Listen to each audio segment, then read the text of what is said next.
Sagung para tamu kakung puji sedaya ingkang kinurmatan paripurna atur pasrah panampi temanten kakung kanthi lusrah raharja tebih sambikala kunjuk dhumateng yanipun Bapak Setyana kasuwun hamasrahaken sarana pinangka simbolis dhumateng yanipun Bapak Warsimin pun pendet gambaripun kalajengaken Bapak Warsimin kaaturaken yanipun Bapak Ibu ingkang hamegugati yanipun Bapak Margono sekalian.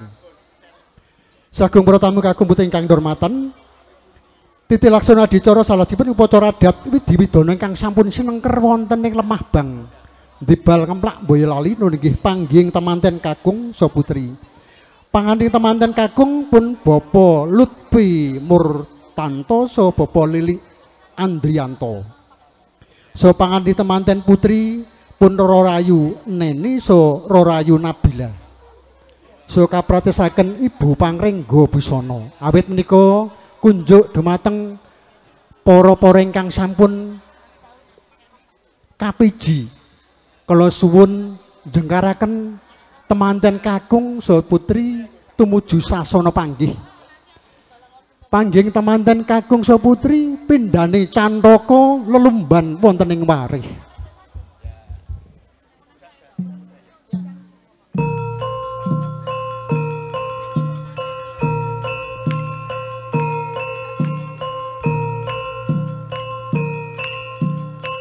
Wis dumugi wahyune mangsa kala dumaweng kodrat saking panguwasaning Gusti ingkang Maha Kuwasa wonten titahing Gusti arupi jalu pawestri bangkit manunggalaken cipta rasa karsanipun arsana tepi adat Widiwidana ingkang sampun sinengker wonten ing Dukuh Lemah Bang RT sekawan RW sekawan Desa Dibal Kecamatan Ngemplak Kabupaten Boyolali Surakarta Hadineratno nggih upacara panggih mengku wedi pangudi gambuing panggalih anginipun lumaksa temanten kakung putri sampun hanya nyaketi sami apu katingal tumapaing catot itu handayani pangaribawa manunggaling nala wonten ing sanubari. Temanten kakung saha putri sami tangkep asta mengku prampita temanten kakung saha putri sampun manunggaling cipta rasa miwah karsanipun.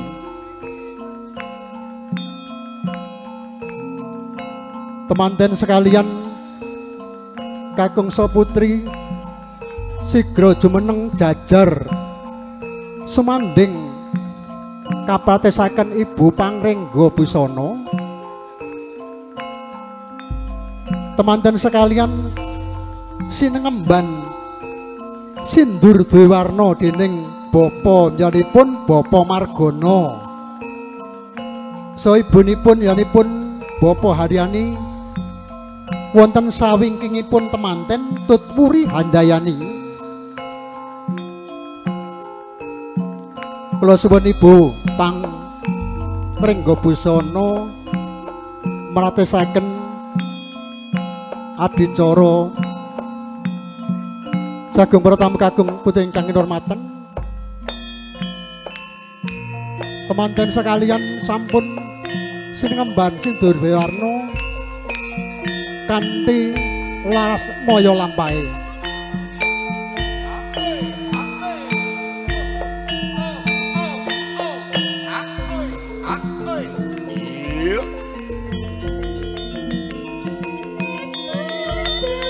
Para tamu kakung putra dan ingkang kinurmatan kawis para temanten sekalian sampun jengkar saking sasana panggih katuntun sinengembar sindur duwe warna dening Bapak Marsono Margono sekalian mengko prambita temanten tansah pinuntun reh kautaman wedi marang kanistan wani marang bebener.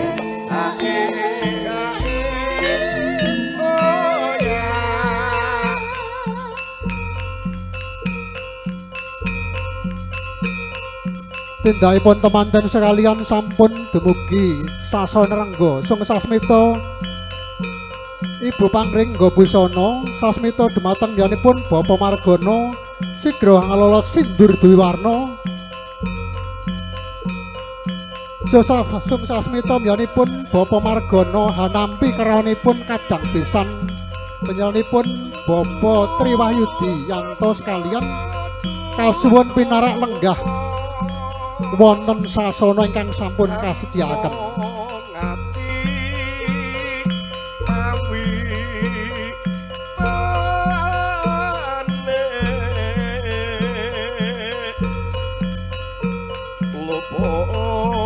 pisan kena pisan yen gampang luwe gampang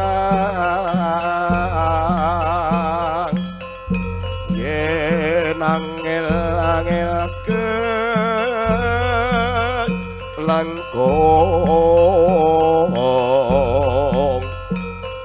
tan kena tinumbas arto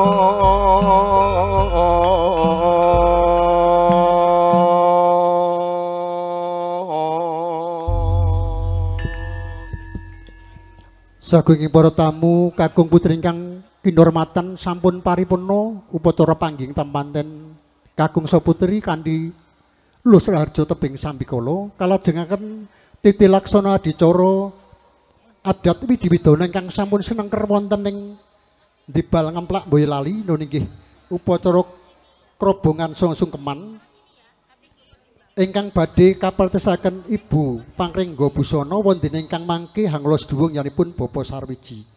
Sagung para tamu kakung putri ingkang kinurmatan upacara adat kasuwun yanipun Ibu Pangringga Busana hamratesaken.